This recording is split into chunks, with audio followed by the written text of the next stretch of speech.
سسرال میں سسرال والوں اور شوہر کے اوپر دلہن کے کیا حقوق ہیں؟ اگر ساری زندگی ان کی خدمت کرنے کے باوجود ذلالت اور ظلم کی زندگی گزارنی پڑے تو اس صورت میں لڑکی کو کیا کرنا چاہیے؟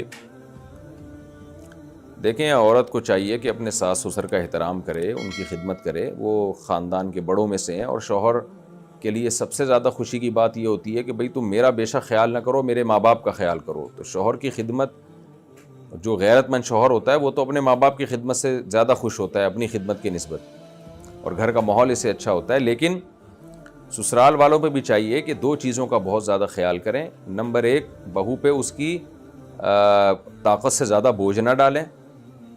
اب سارے گھر کی روٹیاں پک رہی ہیں، سارے گھر کے برتن دھل رہے ہیں، ایک عورت پہ بوجھ ڈالا ہوا ہے، سب کے بھائی کیوں، چلو ساس سسر کی خدمت کر لی، شوہر کی کر لی، بس بہت ہے، ساری اس پہ سارے کام ڈال دیے، اور پھر وقت بے وقت ہر وقت اس کو ٹوکتے رہنا، سوتی ہوئی کو اٹھا دینا، یہ کر کے جاؤ، یہ کرو، وہ کرو۔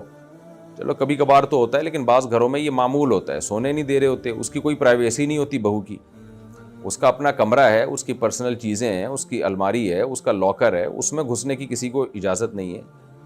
وہ اپنے کمرے میں جب اکیلی ہو تو کوئی بھی دروازہ کھول کے بغیر بتائے نہیں آ سکتا، یہ بھی بری بات ہے۔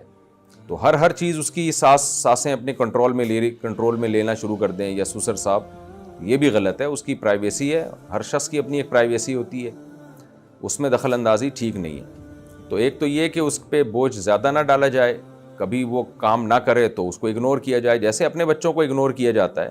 بعض دفعہ بچوں کا موڈ ہی نہیں ہوتا، بڑے والے کو بات کی جاتی ہے، وہ چھوٹے کو پارسل کر دیتا ہے، چھوٹا والا اس سے چھوٹے کو پارسل کر دیتا ہے، لیکن بہوؤں بیچاریوں کے پاس کام پارسل کرنے کا آپشن ہی نہیں ہوتا بعض دفعہ۔ بھئی آج طبیعت سیٹ نہیں ہے، بس نہیں جی کرنا ہی ہے آپ نے یہ، تو کبھی کبھار ہوتا ہے، کبھی کر دیتی ہیں، کبھی موڈ نہیں ہوتا کام کا، تو اس کو ریلیکس دیا جائے کہ بھی ہمیشہ کر ہی دیتی ہے، آج اگر نہیں کر رہی تو کوئی بات نہیں ہے۔ لیکن سسرال میں بہت زیادہ بعض دفعہ دباؤ ہوتا ہے۔ تیسری بات یہ کہ اس کو طنز نہ کیا جائے، کوئی کام اس کو نہیں آتا یا کوئی کام تھوڑا سا آڑا ترچھا کر دیا تو محبت سے، آرام سے، عزت سے سمجھا دیا جائے، اس کو طنز نہ کیے جائیں کہ تمہاری ماں نے تمہیں روٹی پکانا نہیں سکھائی، تمہارے باپ نے تمہیں یہ نہیں سکھایا، تمہارے گھر میں سلیقہ نہیں ہے، تم لوگ یہ ہو، تم لوگ فلانا ہو، تم لوگ ڈمکانے ہو۔ ان ساری چیزوں سے جو ہے پھر عورتیں ڈپریشن میں جاتی ہیں۔